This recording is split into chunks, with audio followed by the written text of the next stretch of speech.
Makedonia Utara adalah sebuah negara yang terkurung daratan di Eropa Tenggara. Negara ini berbatasan darat dengan Yunani di selatan, Albania di barat, Bulgaria di timur, Kosovo di barat laut, dan Serbia di utara. Wilayah Makedonia sendiri meliputi Yunani bagian utara dan Makedonia Utara saat ini. Pada saat kemerdekaan di tahun 1991, namanya adalah Republik Makedonia saja. Namun karena sengketa dengan Yunani yang secara historis merasa lebih memiliki Makedonia, karena pusat pemerintahan kerajaan Makedonia kuno juga terletak di wilayah Yunani Utara. Akhirnya setelah melalui konflik yang panjang, pada Februari 2019, nama negara Makedonia secara resmi berubah menjadi Republik Makedonia Utara. Bendera Makedonia juga mengalami perubahan dari yang sebelumnya mengadopsi simbol matahari Vergina yang merupakan simbol dinasti Argead dari Philip II dari Makedonia dan putranya Alexander Agung.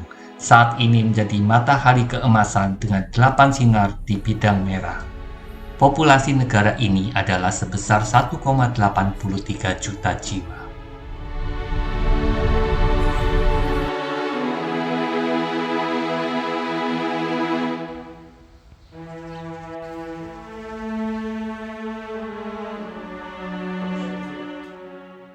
Setelah sarapan di hotel, hari ini kami akan mengeksplor kota Skopje.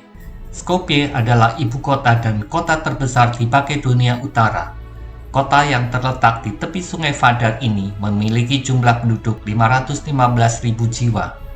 Skopje merupakan pusat politik, budaya, ekonomi, dan akademis negara tersebut.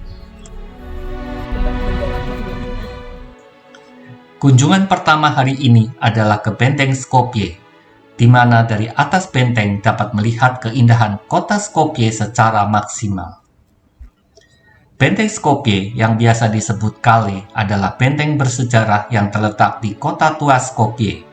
Benteng ini terletak di wilayah administratif Kentar dan berada di titik tertinggi di kota yang menghadap sungai Vardar.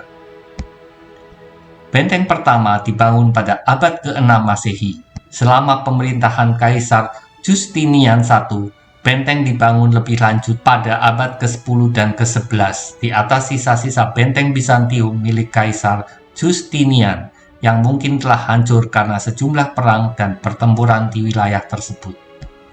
Kota ini merupakan ibu kota Kekaisaran Bulgaria pertama antara tahun 992 sampai dengan 1015 dan merupakan pusat pemberontakan Kekaisaran Bulgaria terhadap Kekaisaran Bizantium di bawah kekuasaan Peter Deilan.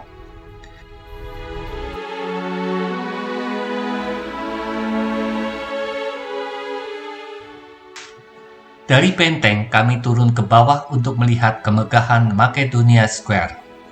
Alun-alun Makedonia ini merupakan alun-alun terbesar di Makedonia Utara dengan luas total 18.500 meter persegi. Alun-alun ini terletak di bagian tengah kota dan melintasi sungai Vardar. Alun-alun ini menjadi tempat berlangsungnya acara budaya, politik, dan acara lainnya. Kemerdekaan dari Yugoslavia juga dideklarasikan di sini oleh Presiden pertama Makedonia, Klio Gligorov. Alun-alun ini merupakan bagian dari proyek Skopje 2014. Skopje 2014 adalah sebuah proyek yang didanai oleh pemerintah Makedonia dengan tujuan untuk memberikan ibu kota Skopje daya tarik yang lebih klasik dan dirancang lebih tahan gempa. Jembatan batu ini merupakan sebuah jembatan yang melintasi sungai Vardar di Skopje yang dibangun oleh Sultan Mehmed II sang penakluk antara tahun 1451 dan 1469. Jembatan batu dibangun dari balok-balok batu padat dan ditopang oleh kolom-kolom kokoh yang dihubungkan dengan 12 lengkung setengah lingkaran. Jembatan ini memiliki panjang 214 meter dan lebar 6 meter. Jembatan ini terletak di wilayah administratif Sentar dan menghubungkan lapangan Makedonia dengan Pasar Lama. Di tengah alun-alun berdiri monumen prajurit di atas kuda, sebuah monumen menjulang tinggi yang didedikasikan untuk tokoh legendaris Alexander Agung. Karena Alexander Agung lahir di Makedonia, wilayah geografis historis Yunani, pemerintah Yunani tidak menyukai pembangunan monumen Alexander Agung di Skopje. Karena alasan ini, monumen tersebut dinamai prajurit di atas kuda. Alexander III dari Makedonia, lebih dikenal sebagai Alexander Agung, adalah seorang raja dari kerajaan Yunani kuno dari Makedonia. Pada usia 20 tahun, dia meneruskan takhta ayahnya, Philippus II dari Makedonia yang tewas dibunuh. Pada usia 30 tahun, wilayah yang dikuasai Alexander Agung meliputi semenanjung Balkan, Mesir, wilayah yang kini menjadi Pakistan, Yunani, dan sebagian India.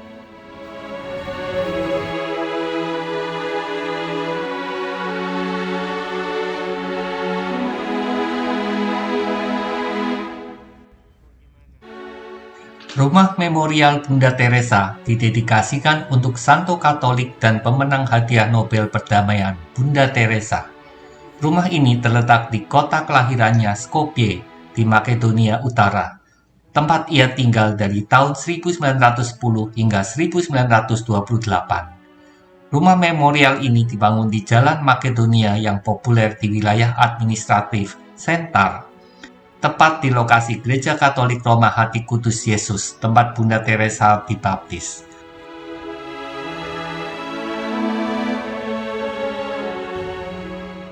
Terletak di seberang jembatan batu, tak jauh dari pintu masuk Basar, berdiri monumen Ibu Makedonia. Monumen ini menggambarkan 4 momen seorang ibu dengan anaknya yang sedang tumbuh sejak masa kehamilan. Monumen ini menggambarkan masa kecil Alexander Agung dan ibunya. Di belakangnya berdiri patung perunggu raksasa Philip II dari Makedonia setinggi 13 meter, di atas alas marmer setinggi 16 meter, yang terletak di kolam air mancur marmer besar di Rebellion Square, pintu masuk ke Old Basar. Philip II adalah ayah dari Alexander Agung.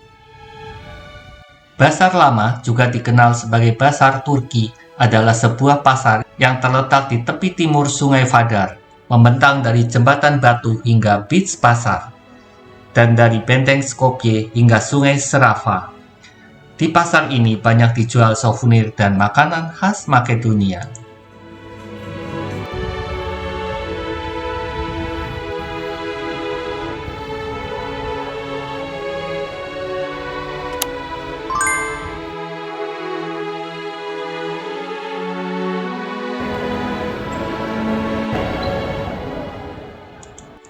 Selanjutnya, kami makan siang di Eastgate Mall.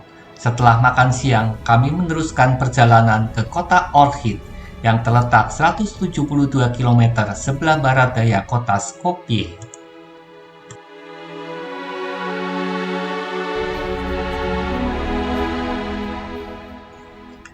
Ohrid adalah kota terbesar di Danau Ohrid dan kota terbesar ke-8 di negara ini, dengan populasi lebih dari 40.000 jiwa.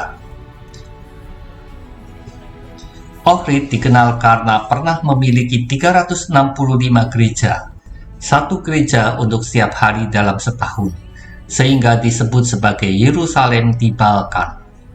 Kota ini kaya akan rumah dan monumen yang indah, dan pariwisata danau yang sangat dominan. Pada tahun 1979 dan tahun 1980, Ohrid dan Danau Ohrid diterima sebagai Situs Warisan Dunia Budaya dan Alam oleh UNESCO.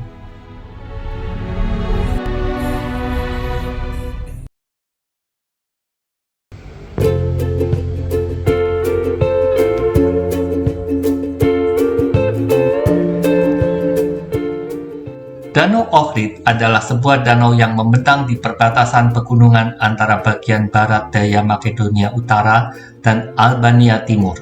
Danau ini merupakan salah satu danau terdalam dan tertua di Eropa, dengan ekosistem perairan unik yang penting di seluruh dunia, dengan lebih dari 200 spesies endemik. Di tepian danau ini menjadi pusat rekreasi yang paling ramai dikunjungi, dengan deretan restoran dan kafe serta bar memanjakan pengunjung di sini. Pada hari yang panas, area ini dipadati oleh para perenang. Namun karena saat ini udara cukup dingin, pengunjung dapat berperahu menyusuri pantai danau ini.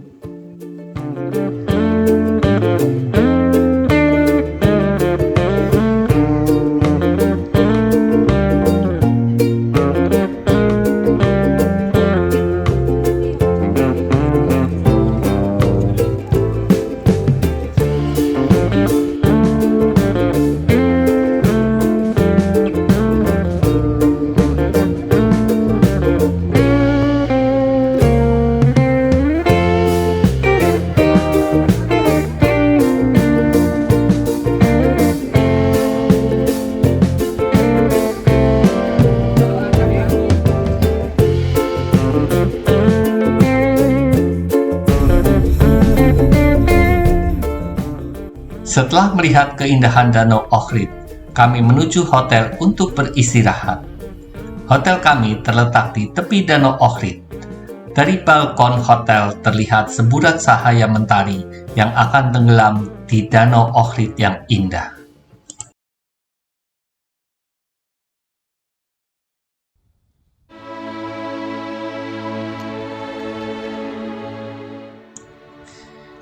Bluebell Hotel terletak di tepi Danau Ohrid yang indah. Dengan pemandangan danau dan pegunungan di sekitarnya, hotel ini menyediakan suasana yang hening dari hiruk-pikuk kota untuk relaksasi.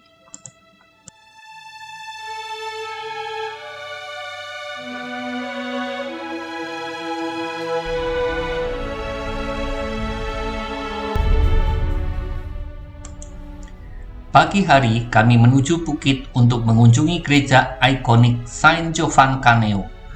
Untuk mengunjungi gereja ini, harus berjalan kaki.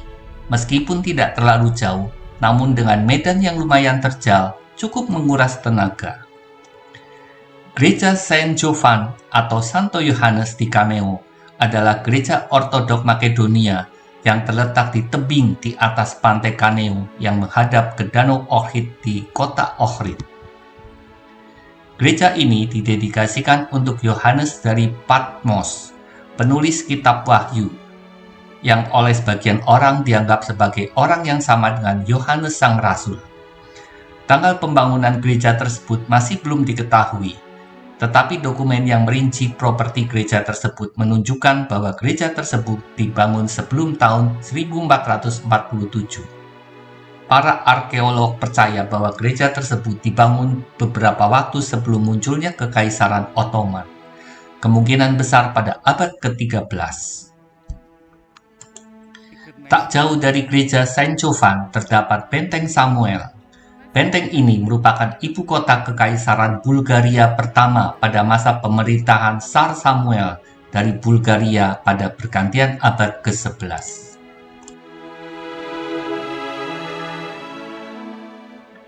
Gereja Saint Clement dan Panteleimon adalah sebuah gereja Bizantium yang terletak di Plousnik di Ohrid.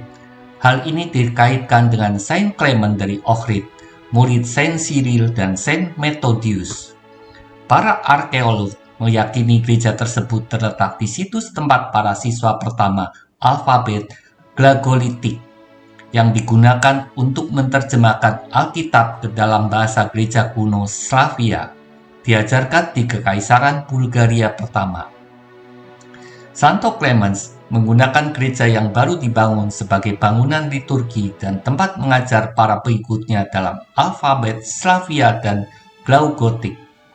Clemens dimakamkan di dalam gereja setelah kematiannya pada tahun 916.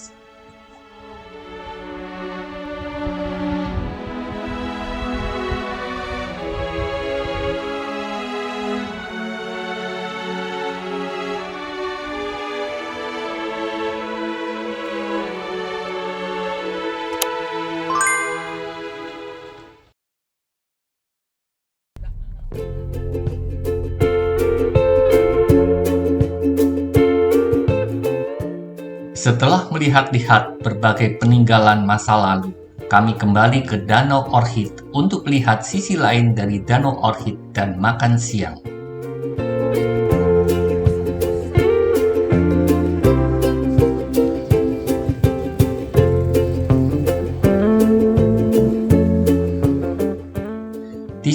terdapat Masjid Alipasa yang diyakini sebagai salah satu masjid pertama yang dibangun di Makedonia.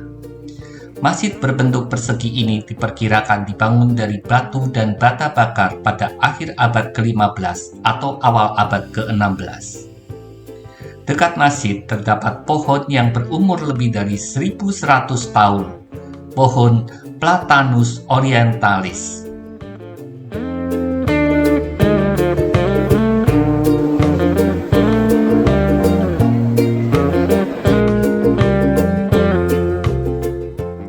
Makan siang kami di Pisa Restoran Hotel Alexandria di tepi Danau Ohrid.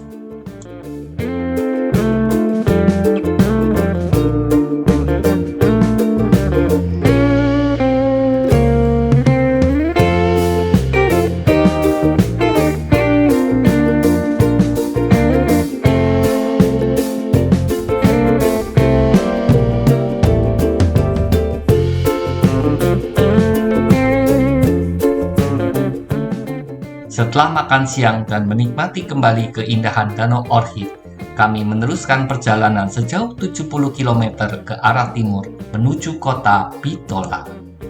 Bitola terletak di bagian selatan Makedonia Utara. Kota ini memiliki jumlah penduduk sebanyak 95.000 jiwa. Kota yang terletak pada ketinggian 576 meter ini merupakan kota terbesar kedua di Makedonia Utara.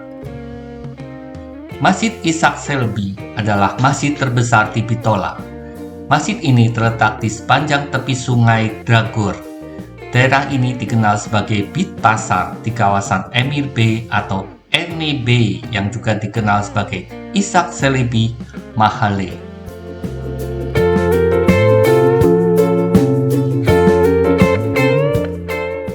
Bitola yang merupakan pusat budaya utama di Kekaisaran Ottoman memiliki bangunan-bangunan yang sangat menarik dari Turki yang banyak terdapat di Main Street dan Magnolia Square.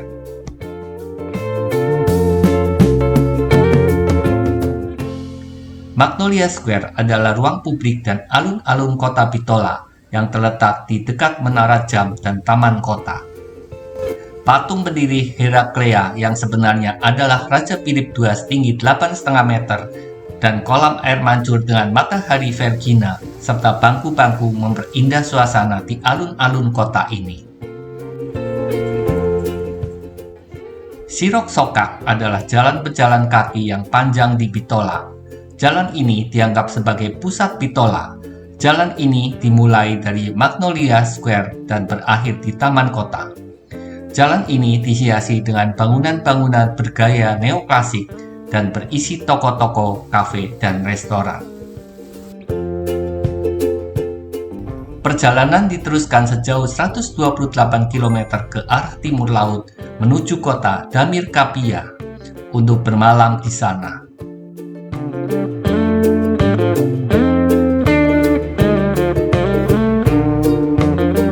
Saksikan perjalanan kami selanjutnya di Thessaloniki, Yunani.